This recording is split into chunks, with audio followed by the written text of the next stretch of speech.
చేస్తున్నా.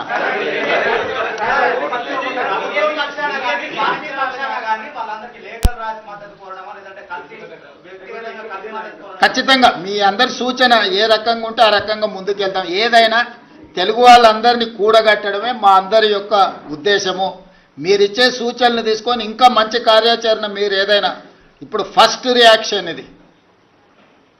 क्योंकि आज उपराष्ट्रपति चुनाव में एक किसान परिवार तेलंगाना छोटे गांव से खुद के गांव में पाठशाला नहीं है तो अगले गांव में जाकर पढ़ाई लिखाई करके उस्मानिया यूनिवर्सिटी से लॉ ग्रेजुएट बनकर हाई कोर्ट जज of Andhra Pradesh, Goa Lokayukta chairman, supreme court justice तक एक तेलंगाना किसान का लड़का उतना दूर पहुंच गए.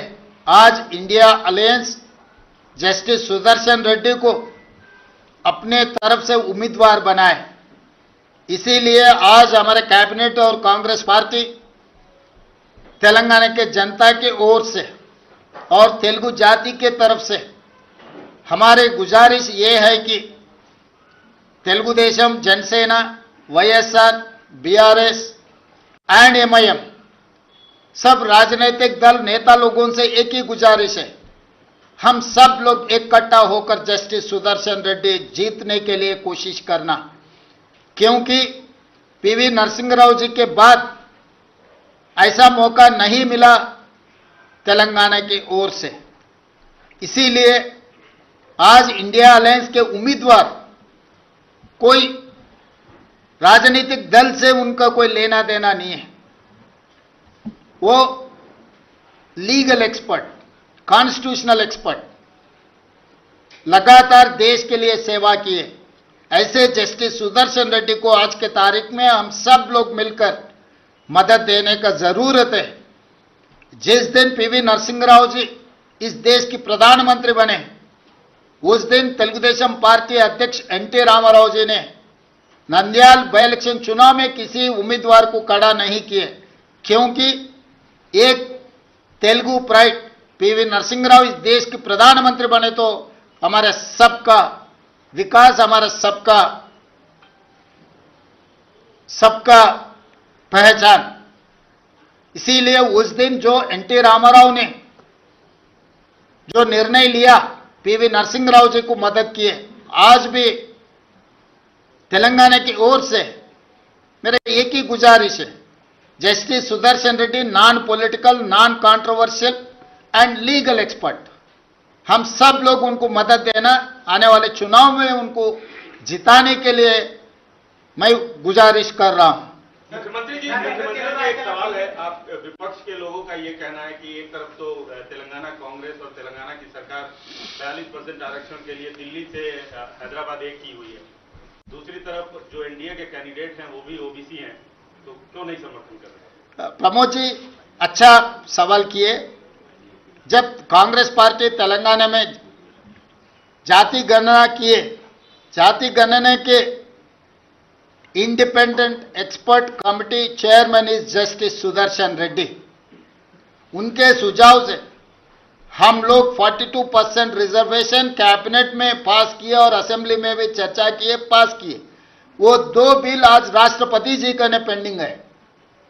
दूसरी तरफ जो एनडीए संविधान के खिलाफ, संविधान को बदलने के लिए, आरक्षण को हटाने के लिए ओबीसी रिजर्वेशन 42% रोककर ओबीसी को अन्याय करने के लिए जहां पर कोशिश कर रहा है, उनके उम्मीदवार राधाकृष्णन पर justice Sudarshan Reddy independent expert committee chairman for OBC reservation. उनका जाति नहीं है, उनका निर्णय ओबीसी पक्ष में है. इसीलिए आप सब लोगों से जितने लोग ओबीसी के पक्ष में खड़ा कर रहना चाहता है सुदर्शन रेड्डी के साथ जोड़ना है. क्योंकि Sudarshan Reddy ji independent experts committee chairman, he has done lot of efforts for OBC reservation to increase up to 42%.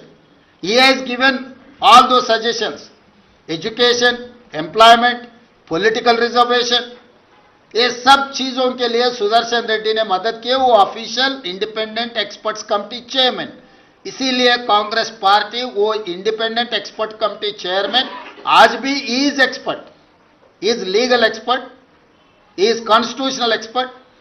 इसीलिए हम लोग उनको उम्मीदवार खड़ा किए, इसीलिए हम सब लोग उनको मदद दे रहे हैं। राधा कृष्णन जी अगर जीत गए तो ओबीसी को अन्याय हो जाएंगे। 42% रिजर्वेशन सोच भी नहीं सकते, मगर वही सुदर्शन रेड्डी अगर वाइस प्रेसिडेंट बन गए तो हमारे 42% मिलने वाले।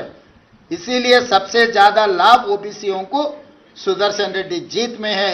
इसीलिए प्रमोद जी आप सब लोग इकट्ठा होकर इस बार हमको मदद देना है।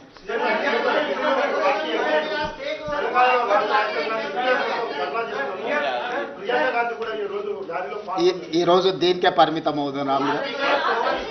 आशीष जी, आप क्या अभी जैसे आपने पार्टी का नाम लिया, नेबरिंग स्टेट की party YSR Congress party TDP, क्या आप उनके नेता उनको अध्यक्ष को फोन करेंगे, उनको कन्विंस करने की कोशिश करेंगे, और किन पॉलिटिकल पार्टीज के लीडर्स को आप कांटेक्ट करेंगे, आप उनको अपने पक्ष में वोट करने की अपील करेंगे? क्योंकि वाईएसआर कांग्रेस पार्टी ने एनडीए के पक्ष में अपना समर्थन जताया है, टीडीपी ऑलरेडी एनडीए के पक्ष में है। आप उनका नाम ले रहे हैं, तो क्या उनको फोन कर आप कन्विंस करने की कोशिश करेंगे? 21 तारीख सुदर्शन रेड्डी जी का नॉमिनेशन है। नॉमिनेशन होने के बाद हम लोग सबसे दिल्ली से सुझाव लेंगे।